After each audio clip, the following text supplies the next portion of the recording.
The History and Treasure of Windsor Castle. Windsor Castle.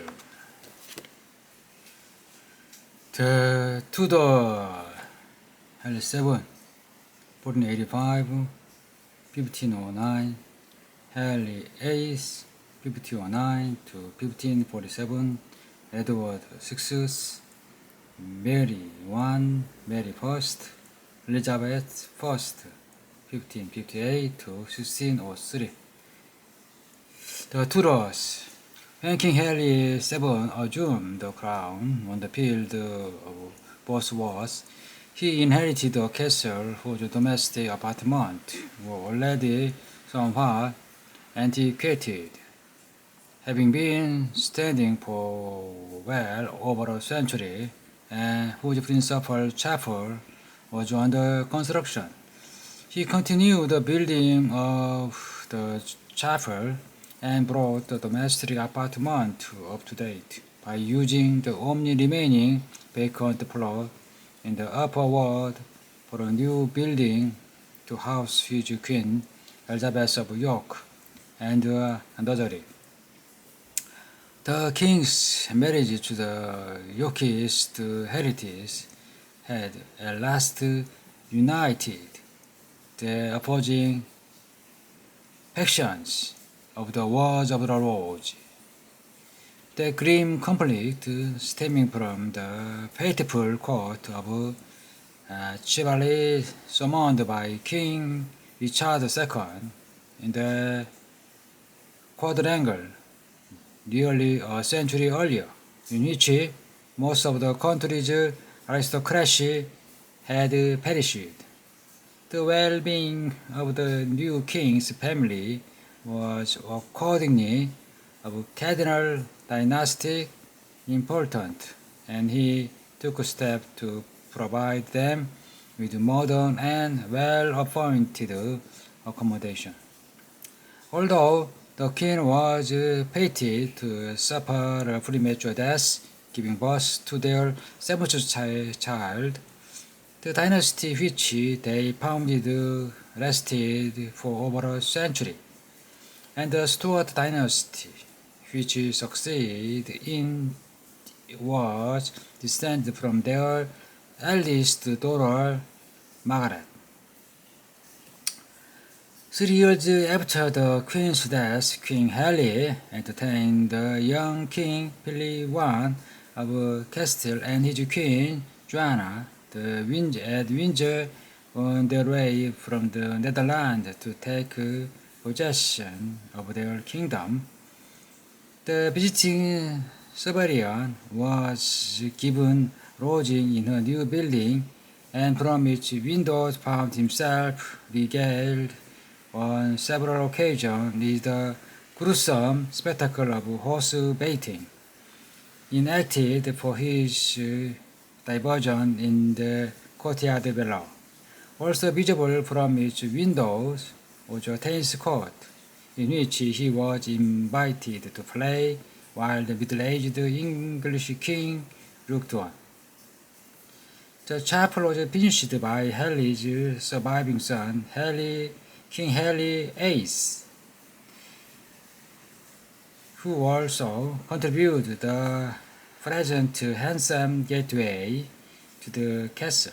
The large room above this gateway served for nearly 3 centuries as a gaol for prisoners convicted of offense within the castle and the forest. The security and prestige which fortress confers on its inmate are gained at the cost of certain amenities designed to keep strangers out. Each wall also cut off the inhabitants from the surrounding courtyard. There is also garden. There is no garden in which to stroll on the spur of the moment, and any excursion into a grounds become an expedition.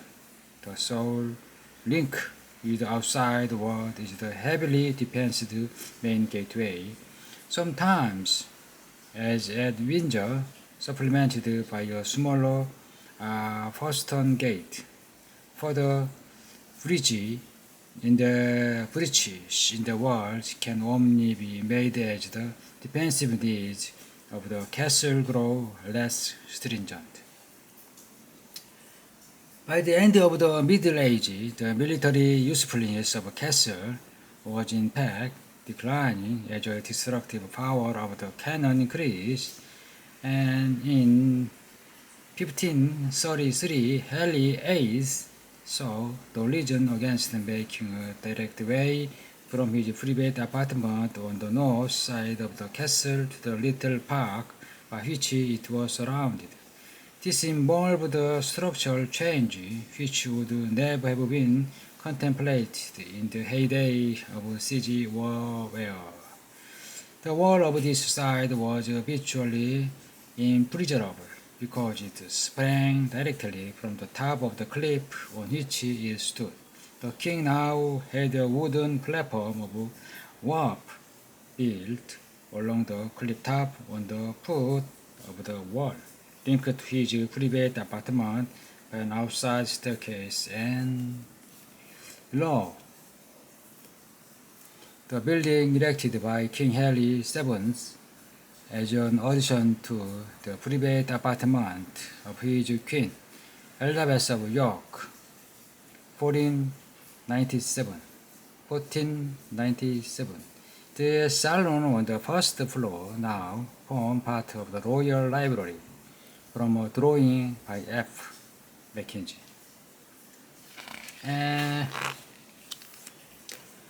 Leading to bridge over the ditch at the eastern end, he could now make his way directly from his apartment to the little park. Little park is home park, where His Grace every afternoon when the weather is anything fair does read forth on hawking walks and comes not in again till it be late in the evening. The legend of King Henry VIII stands exactly halfway between the fountain of the castle at the end of the 11th century and the present day, and it's at this time that we see the beginning of the Royal Collection, as it's now known. Perhaps the most interesting series of works of art of this period which is contained and which may well have belonged to King Henry is the famous group of drawing by Holbein depicting person about the court. Holbein was court painter to the king and had the use of the studio in Whitehall Palace, and he died suddenly of the plague in 1543. These drawings were left in his studio and presumably came directly into the king's possession. At all events, they are recorded as having belonged to his son, King Edward VI, who came to the throne 4 years later and only survived for a further 6. This dazzling portrait, 80 in number, after two brief periods in private hands, returned to the royal collection in the later 17th century, and are now in the Royal Library at Windsor. A selection of them is always on show in the public exhibition beside the entrance to the state apartment. A masterpiece of a different kind dating from this region is the magnificent suit of armor made for the king at Greenwich in about 1540 and exhibited on the grand staircase. Above, suit of armor made for King Henry VIII in the Royal Armories in Greenwich, 1540, and displayed on the grand staircase. Next to the king's new gateway stand a range of lodging built under the thumbs of his will in the reign of his eldest daughter, Queen Mary I, for a body of men then known as the Poor Knight. This foundation was originally instituted by King Edward III in association with the Order of the Garter to provide board and lodging for soldiers who had served in the war with distinction. Their only duty was to represent the Knight of the Garter daily served in the chapel. Renamed Military Knight in 1833 by King William IV, their successor still occupied his lodging and attend service in St. George's Chapel on Sundays and on great ceremonial occasions, wearing their unique scarlet uniform. A century after King Henry VII had added his new wing to the royal apartment in the upper ward, his other granddaughter, Queen Elizabeth I, made a further addition in the small vacant space between his building and the 14th century gatehouse, which guards the entrance to the upper ward. She built one of the fashionable long galleries in which to display her pictures and fine furniture and take exercise in wet weather. She came to Windsor regularly in late summer to escape the plague in London, but liked it so much that even when her Fage died of the sickness in the castle, she stayed for several more weeks, occupying her extraordinary intellectual powers in translating Boethius de Consolatione. Not that this talented and energetic queen spent all her time indoors, that she participated actively in field sports is shown by a letter from her secretary, Lord Burghley, recording the gift to the Archbishop of Canterbury of a stag she had herself killed at Windsor. To improve access from her private apartment to the little park where she often hunted, she replaced her father's wooden wharf with a fine terrace of stone. Pacing page top. Miniature of Henry VII and Henry VIII by Nicholas Hilary. The former is derived from the image of the king painted by Holbein on the wall of Privy Chamber, for which the cartoon is at the National Portrait Gallery. Facing page center. The wharf were wooden terrace built on the north side of the royal apartment by King Henry VIII. Detail from a drawing by Nagel, 1570. Facing page bottom. The gateway erected by King Henry VIII in 1509. The house of flanking the castle wall were demolished in the 19th century from an 18th century watercolor by Paul Sandby.